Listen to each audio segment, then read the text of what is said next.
Bismillahirrahmanirrahim. Assalamualaikum warahmatullahi wabarakatuh. Waalaikumsalam warahmatullahi wabarakatuh. Gimana kawan-kawan, kabarnya baik? Alhamdulillah. Syukur kalau baik nih. Ya mungkin di sini kan saya tuh akan melakukan konseling kelompok ya. Namun sebelumnya saya ingin memperkenalkan diri dulu. Ya baik. Perkenalkan, nama saya Muhammad Ridwan, saya dari Tasikmalaya. Saya sedang kuliah di semester 4 jurusan bimbingan konseling. Namun sebelum kegiatan konseling kelompok ini dimulai, saya ingin tahu gitu ya, nama-nama kalian, asal kalian dari mana, agar ketika konseling ini berlanjut kita tidak merasa canggung gitu. Ya mungkin silakan perkenalkan dulu dari. Perkenalkan, nama saya Haris Jadi Dipila, asal saya dari Tasikmalaya. Sekolah saya dari PPI 109 Kujang, kelas 3 Mualimin. Selanjutnya perkenalkan, nama saya Asep, asal dari SMK 1 Garut. Perkenalkan, nama saya Anissa, saya asal dari Tasik. Perkenalkan, nama saya Ina, saya asal dari Tasik Malaya. Ya silakan, Kang. Perkenalkan, nama saya Ridwan Simatopang. Ya baik, dari mana? Asli saya dari Garut. Oh Garut ya. Kalau saya, nama saya Leni dari Bandung. Perkenalkan, nama saya Amerwati dari Landun. Perkenalkan, nama saya Muhammad Ridwan, asal dari Tasikmalaya. Oh iya baik.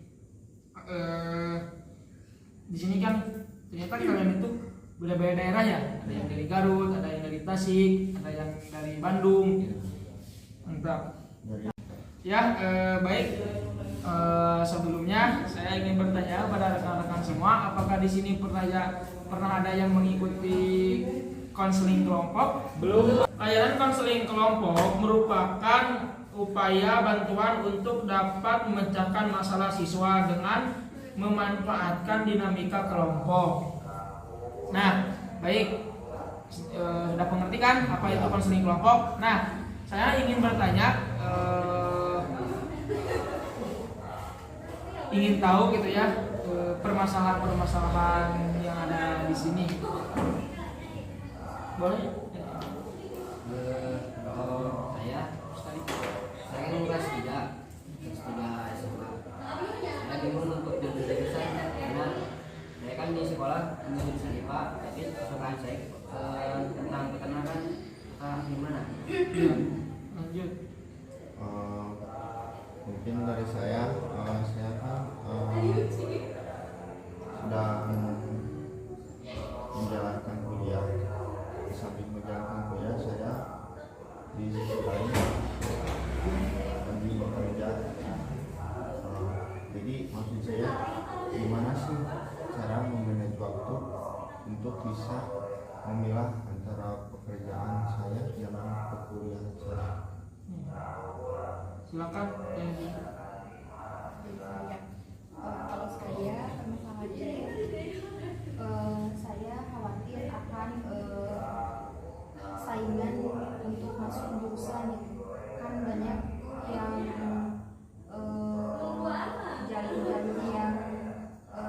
jalur-jalur kuliah ya. Saingannya. Kalau saya bingung memilih pekerjaan setelah lulus kuliah. Saya bingung memilih pekerjaan yang baru saya pilih sih. Saya bingung memilih jurusan. Kalau saya kan saya mau kuliah, jadi mama saya menyuruh pendidikan. Oh, oke ya. Saya ingin memilih Jurusan. Nah, baik kawan-kawan kan dari semuanya kan sudah memberitahukan pribadi masing-masing. Nah, di sini kita akan menyelesaikan 2 permasalahan. Mungkin permasalahan manakah yang akan kita angkat? Punya terima aja. Terima. Ya, satu lagi. Email. Oh iya, sama email. Ya, baik. Kita akan mengangkat permasalahan Teh Rima dulu ya. Nah, kan tadi permasalahannya Teh Rima itu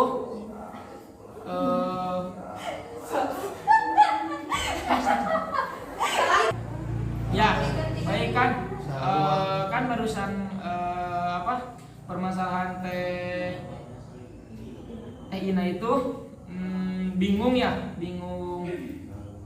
setelah lulus kuliah mau kemana. Nah ya gitu ya, boleh Teh Ina memperjelaskan dulu permasalahannya.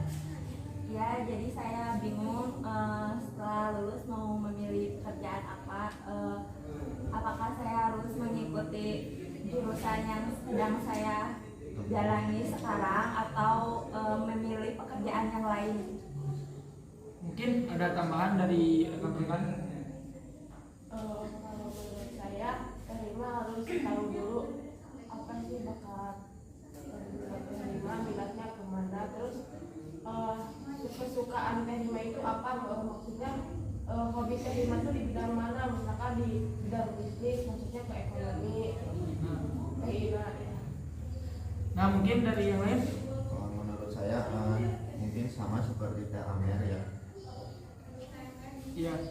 Ya, jadi di samping itu kebanyakan misalkan ya kuliahnya jurusan farmasi. Nah, setelah lulus jurusan farmasi, kuliahnya kebanyakan jadi kerjanya gak di farmasi, jadi kerjanya misalkan jadi perawat, jadi guru, jadi tidak sesuai gitu. Iya. Mungkin dari yang lain ada yang ingin menambahkan lagi? Mungkin dari saya memilih sesuai yang disukai gitu. Karena buat kedepannya kalau memilih yang disukai ya pasti mau segimanapun sulit pas dijalanin ya pasti suka aja gitu, enjoy gitu. Seperti itu. Ada tambahan dari yang lain? Mungkin saya mau menambahkan, terus misalkan kalau kita emang misalkan Teh Ina disuruh memilih jurusan manajemen di semua, Teh Ina tidak menyukai manajemen, jadi kan nantinya salah ya. Oh ya, baik. Ada yang ingin ditambahkan lagi dari kawan-kawan? Cukup Dicukupkan saja. ya. Ya mungkin saya dapat menyimpulkan ya permasalahan Teh Ina bahwasanya ketika Teh Ina sudah lulus kuliah, Teh Ina bingung mau kerja apa gitu ya. Ya kalau menurut saya pribadi, coba Teh Ina kerja itu sesuai jurusan kuliah Teh Ina. Karena kenapa? Karena ketika Teh Ina kuliah itu kan mempelajari contoh guru BK.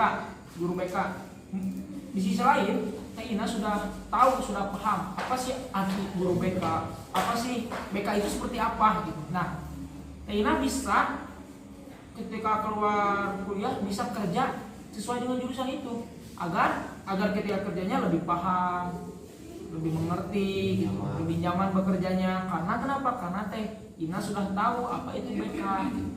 Ya mungkin. Gimana? Ada tambahan lagi atau tidak? Mungkin cukup. Dicukupkan sekian. Ya mungkin permasalahan dari Teh Ina sudah selesai ya, sudah clear. Nah, kita akan membahas lagi permasalahan yang kedua dari Teh Amer. Nah, tadi kan permasalahan Teh Amer itu bingung mau kuliah atau menikah. Nah, boleh Teh Amer menjelaskan sedetail-detail mungkin? Ya baik Kang, terima kasih.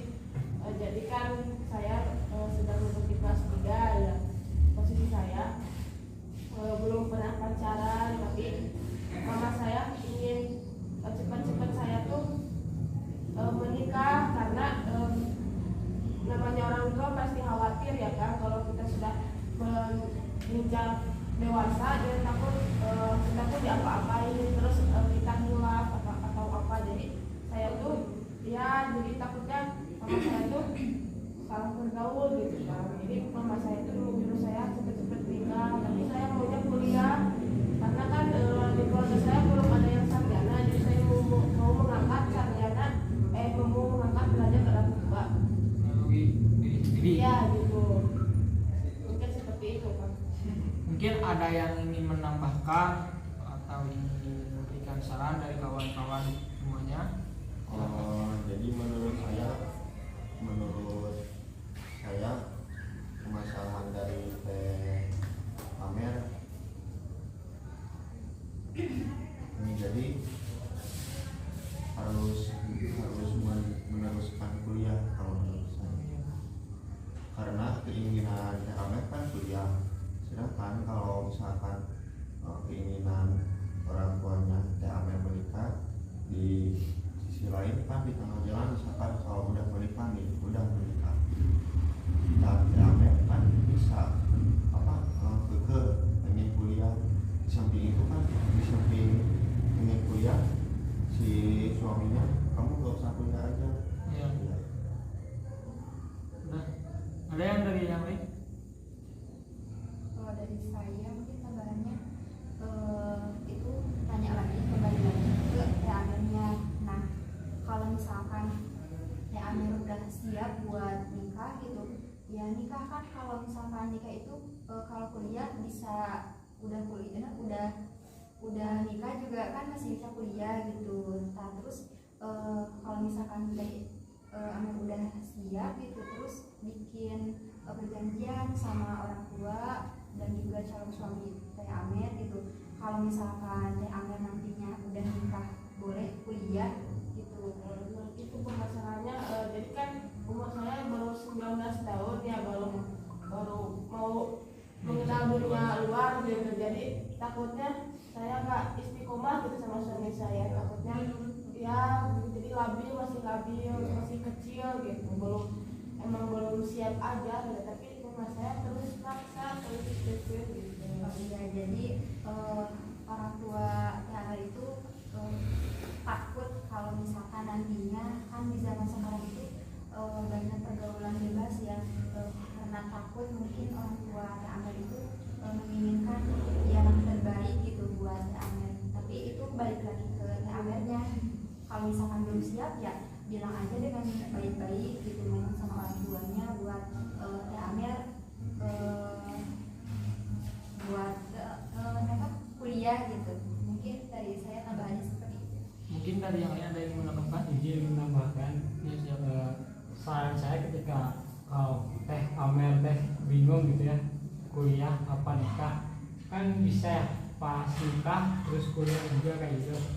Nah tapi harus diobrolin dulu gitu sama, misalnya nikah berarti harus diobrolin dulu sama suaminya, kayak boleh nggak sih Amer nikah, boleh ya boleh nggak sih Amer kuliah gitu. Kayak kalau misalnya kalau masih belum punya anak kayaknya buat kuliah sambil nikah tuh bisa gitu. Nah itu jadi akhirnya Di beban. ya jadi nggak konsisten gitu ini. Kalau kita misalkan udah perjanjian tapi nantinya sulit ekonomi atau amit-amit ya gitu, nanti takutnya kebablasan punya anak, nanti kan cuti, jadi kan jadi terganggu gitu, terhambat kuliahnya, takutnya begitu. Oh berarti bisa dilihat dari ekonomi Iya suami dulu. Berarti kalau misalkan emang mencukupi untuk kuliah ya tinggal kuliah, seperti itu saran saya. Ada lagi yang lain? Udah? Cukup ya mungkin.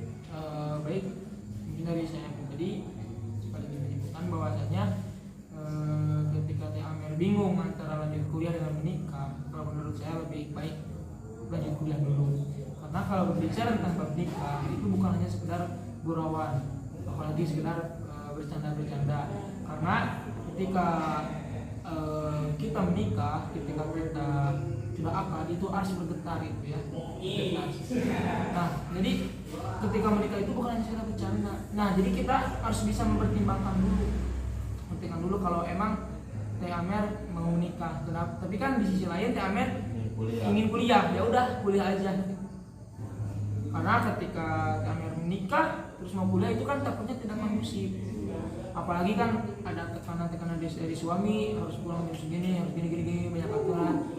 Ditambah dari kampus banyak tugas ini, nanti kan rumit lah, stres gitu. Iya. Mungkin segitu ya permasalahan TM. Apakah ada yang ingin ditambahkan dari kawan-kawan? Mungkin cukup. Sudah. Cukup. Ya udah kalau cukup, alhamdulillah ya, saya mohon maaf apabila ada kesalahan dari kata saya mohon maaf, itu real dari saya pribadi. Nah, mungkin permasalahan dari Teh Ina sama Teh Amer sudah selesai ya, sudah kelar di sini. Tapi untuk permasalahan teman-teman kita bisa dilanjutkan lagi di hari yang akan datang. Misalnya calling yang ada kan nomor WA saya, bisa dihubungi langsung. Ya mungkin dicukupkan sekian. Ya, mohon maaf kalau ada kesalahan. Itu saja dengan doa di dunia sana, wabil akhirati hasanah wa qina adzabannar. Assalamualaikum warahmatullahi wabarakatuh. Waalaikumsalam warahmatullahi wabarakatuh.